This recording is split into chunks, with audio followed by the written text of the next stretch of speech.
मातृभूमि। आज पूरे 60 वर्ष के बाद मुझे मातृभूमि, प्यारी मातृभूमि के दर्शन प्राप्त हुए हैं। जिस समय मैं अपने प्यारे देश से विदा हुआ था और भाग्य पश्चिम की ओर ले चला था, उस समय मैं पूर्ण युवा था। मेरी नसों में नवीन रक्त संचारित हो रहा था। हृदय उमंगों और बड़ी बड़ी आशाओं से भरा हुआ था। मुझे अपने प्यारे भारतवर्ष से किसी अत्याचारी के अत्याचार या न्याय के बलवान हाथों ने ही जुदा किया था। अत्याचारी के अत्याचार और कानून की कठोरताएं मुझसे जो चाहे सो करा सकती हैं, मगर मेरी प्यारी मातृभूमि मुझसे नहीं छुड़ा सकती। वे मेरी उच्च अभिलाषाएं और बड़े बड़े ऊंचे विचार ही थे जिन्होंने मुझे देश निकाला दिया था।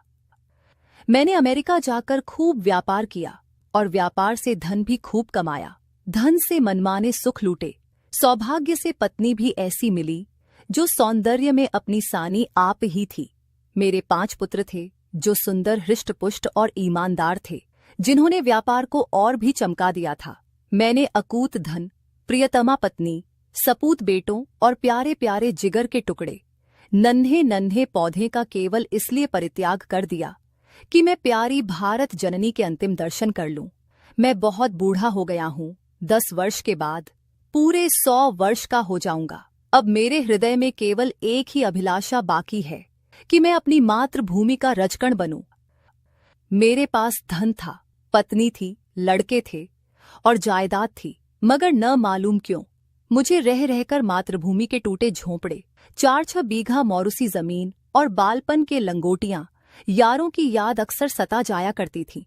प्रायः अपार प्रसन्नता और आनंदोत्सवों के अवसर पर भी यह विचार हृदय में चुटकी लिया करता था। यदि मैं अपने देश में होता जिस समय मैं जहाज से मुंबई उतरा, मैंने पहले काले कोट पतलून पहने टूटी फूटी अंग्रेजी बोलते हुए मल्लाह देखे, फिर अंग्रेजी दुकान, ट्राम और मोटर गाड़ियां दिखाई पड़ी। इसके बाद रबर टायर वाली गाड़ियों की ओर मुंह में चुरट दाबे हुए आदमियों से मुठभेड़ हुई। फिर रेल का विक्टोरिया टर्मिनल स्टेशन देखा। बाद में रेल में सवार होकर हरी भरी पहाड़ियों के मध्य में स्थित अपने गांव को चल दिया। उस समय मेरी आंखों में आंसू भर आए और मैं खूब रोया, क्योंकि यह मेरा देश न था। रेलगाड़ी जंगलों, पहाड़ों, नदियों और मैदानों को पार करती हुई मेरे प्यारे गांव के निकट पहुंची, जो किसी समय में फूल पत्तों की बहुतायत तथा नदी नालों की अधिकता से स्वर्ग की होड़ करता था।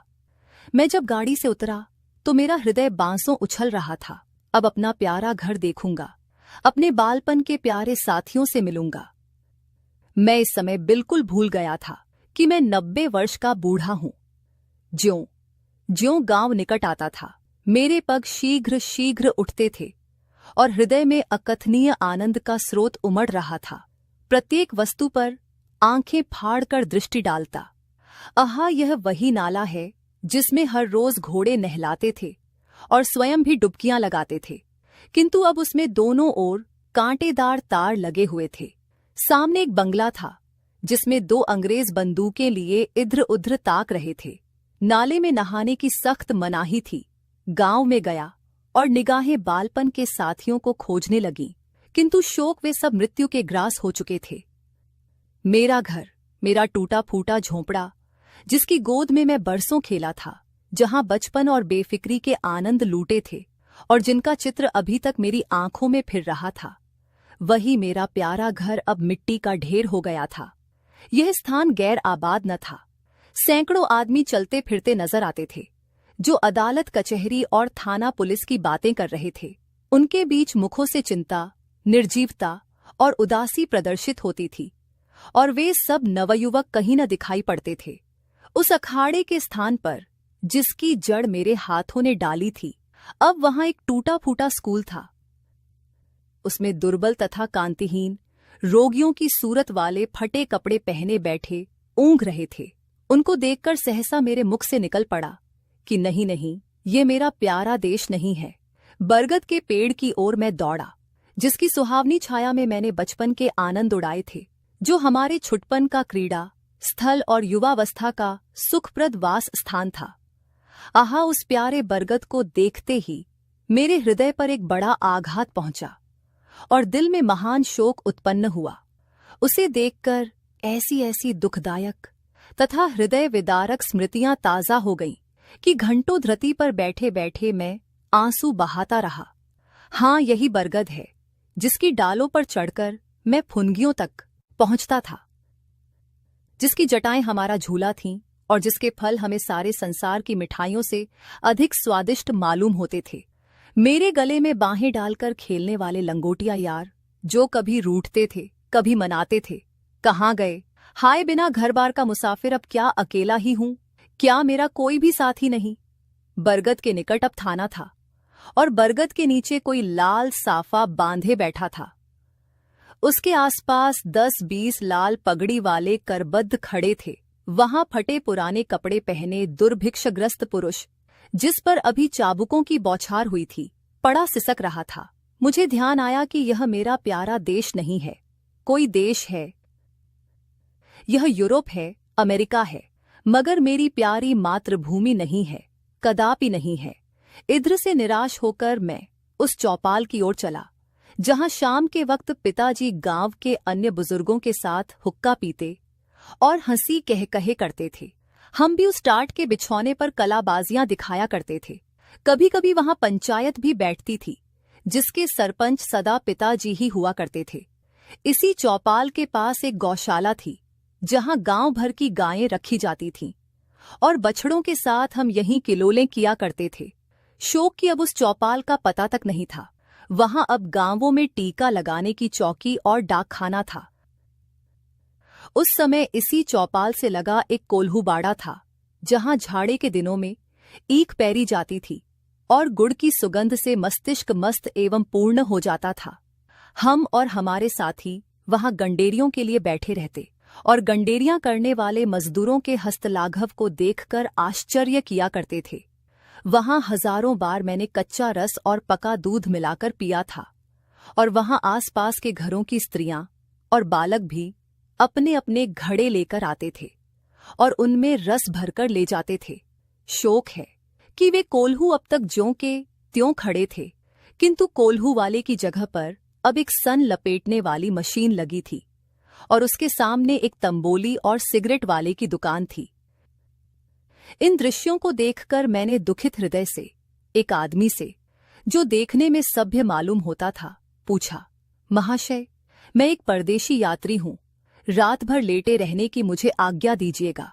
इस आदमी ने मुझे सिर से पैर तक गहरी दृष्टि से देखा और कहने लगा कि जाओ जाओ, यहां जगह नहीं है। मैं आगे गया और वहां से भी यही उत्तर मिला, जाओ जाओ। अचानक मुझे धर्मशाला का स्मरण हो आया, जो मेरे विदेश जाते समय बन रही थी। मैं उस ओर लपका कि रात किसी प्रकार वहीं काट लूं, मगर शोक शोक महान शोक धर्मशाला ज्यों की त्यों खड़ी थी, किंतु गरीब यात्रियों के लिए टिकने का स्थान न था।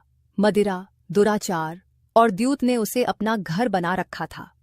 यह दशा देखकर विवशतः मेरे हृदय से एक सर्द आह निकल पड़ी और मैं जोर से चिल्ला उठा, नहीं नहीं नहीं और 1000 बार नहीं, ये मेरा प्यारा भारत नहीं है, ये कोई और देश है।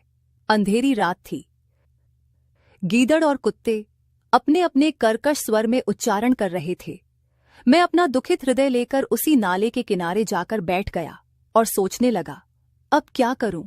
फिर अपने पुत्रों के पास लौट जाऊं और अपना शरीर अमेरिका की मिट्टी में मिलाऊं। इसी सोच विचार में मैं बहुत देर तक घुटनों पर सिर रखे मौन रहा। रात्रि आंखों में ही व्यतीत की। घंटे वाले ने 3 बजाए और किसी के गाने का शब्द कानों में पड़ा। हृदय गदगद हो गया कि यह तो देश का ही राग है, यह तो मातृभूमि का ही स्वर है। मैं तुरंत उठ खड़ा हुआ और क्या देखता हूं कि 15-20 वृद्ध स्त्रियां सफेद धोती पहने, हाथों में लौटे लिए स्नान को जा रही हैं और गाती जाती हैं, हमारे प्रभु अवगुण चित न ध्रो। मैं इस गीत को सुनकर तन्मय हो ही रहा था कि इतने में मुझे बहुत से आदमियों की बोलचाल सुनाई पड़ी। उनमें से कुछ लोग हर हर गंगे आदि शब्द बोलते हुए चले जाते हैं। आनंददायक और प्रभावोत्पादक राग से मेरे हृदय पर जो प्रभाव हुआ, उसका वर्णन करना कठिन है। मैं विशेष आनंद में मग्न था।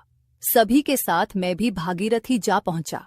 गंगा के किनारे मैंने अपना पुराना कोट और पतलून उतार कर फेंक दिया और गंगा माता की गोद में जा गिरा, जैसे कोई भोला भाला बालक दिन भर निर्दयी लोगों के साथ रहने के बाद संध्या को अपनी प्यारी माता भी गोद में दौड़कर चला आए और उसकी छाती से चिपट जाए। मेरा मन कह उठा, हाँ, अब मैं अपने देश में हूँ।